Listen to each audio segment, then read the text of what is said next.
It's a new year and a new chance for you to make a fresh start with your compliance. For the next 31 days on the FCPA Compliance Report, we're going to be bringing you a daily tip, strategy, or idea that you can use to improve your program. Here's your host, Tom Fox, the Compliance Evangelist. This month's sponsor of 31 Days to a More Effective Compliance Program is Affiliated Monitors. Founded in 2004, Affiliated Monitors provides professional, independent integrity monitoring and ethics and compliance assessments nationally and internationally and across almost all industries.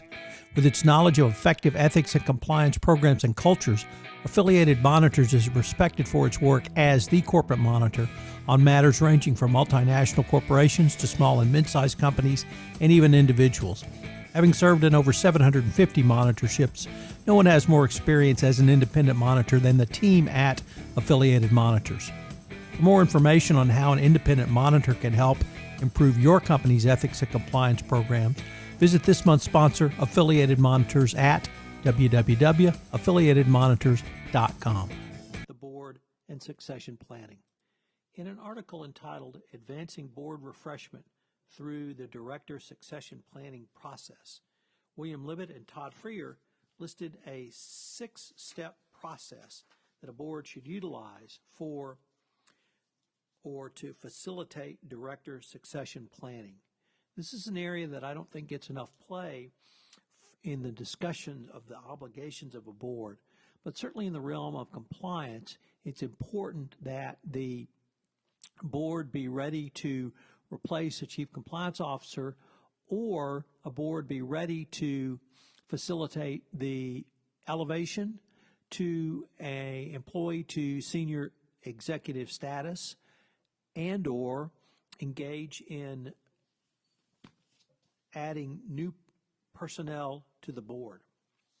So as an initial step, step number 1, the board should examine corporate governance documents to see what policies and procedures currently exist, either in the form of corporate governance guidelines, corporate charters, or director nomination policies, and then utilize those as the basis moving forward. Step number 2, use an assessment framework. Director succession is generally most effective when reviewed and planned in an assessment framework on a regular basis. Such frameworks can include assessing the current strengths and weaknesses of the board and each board member, each board committee. It can be identifying the long and short-term skill needs of the board, particularly in light of the overall compliance strategy, evolving compliance risks, and shareholder issues. It can involve evaluating the board's assessment changes when retiring directors are factored into the analysis. What's the age of your board members? Are you going to simply renominate another set of board members going forward?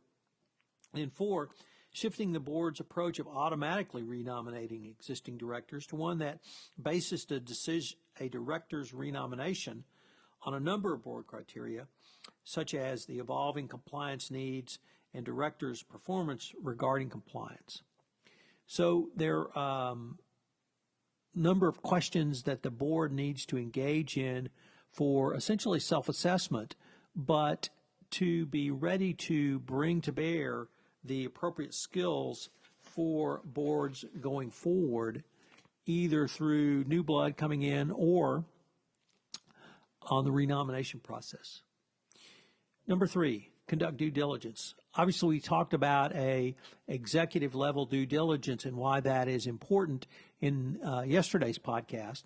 But today I'd like to focus on that for executive level due diligence for a director candidate. So whether a director comes through a internal recommendation, formal third-party recruiters, other sources such as the NACD, or some combination, the board needs to engage in its own independent board-level due diligence for evaluating the characteristics, credentials, independence, and potential related third-party transactions or conflicts of interest of any potential board member. At a minimum, you should look at professional employment, directorships, civic and charitable involvement awards, education, professional certifications, personal attributes, social media, postings, writings, books, speeches, all of those things that we talked about yesterday. And you should engage a really top-notch firm that focuses on executive and board level due diligence. Number 4, maintaining a pipeline. After conducting director qualification assessments and the appropriate due diligence, a board should maintain a pipeline of qualified candidates, and this can help ameliorate any significant changes in board employment for health concerns or other unexpected personal or professional reasons. Having qualified candidates already identified will greatly assist the effectiveness and efficiency of the board succession process.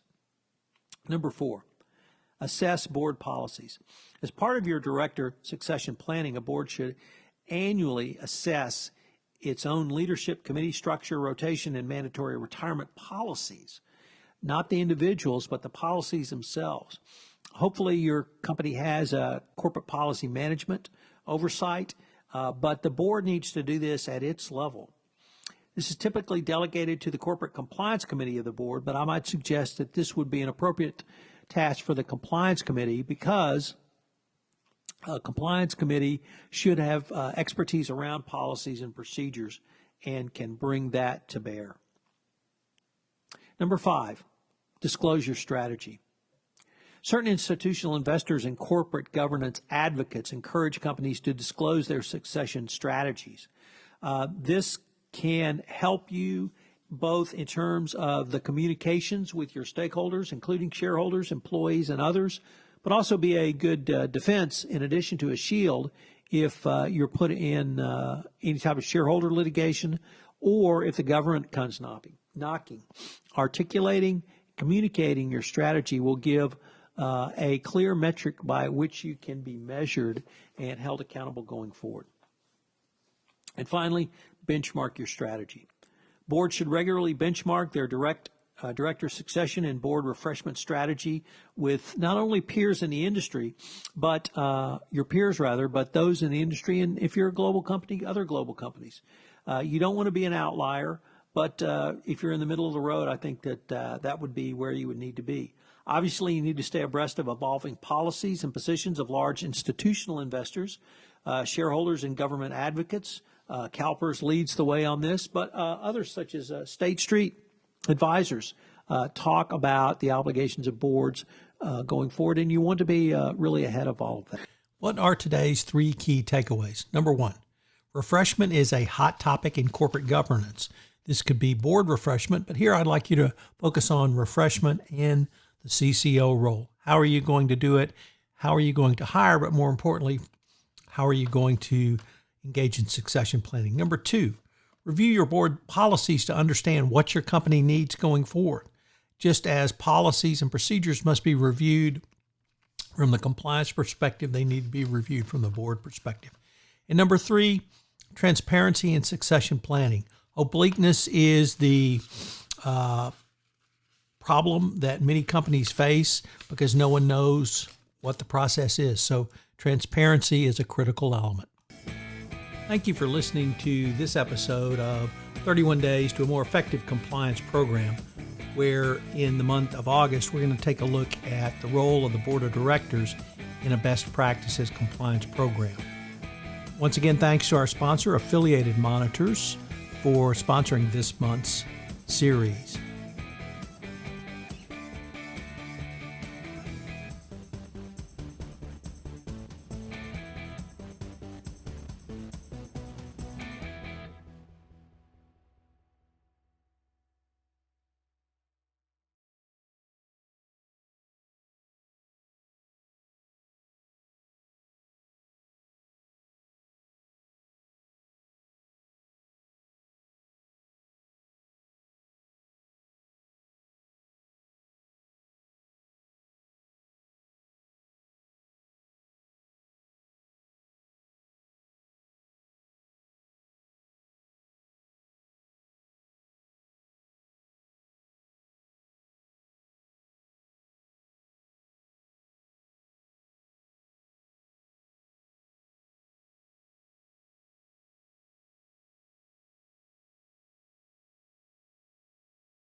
This production of 31 Days to a More Effective Compliance Program is a special production of the Compliance Podcast Network. I hope you will join me again tomorrow.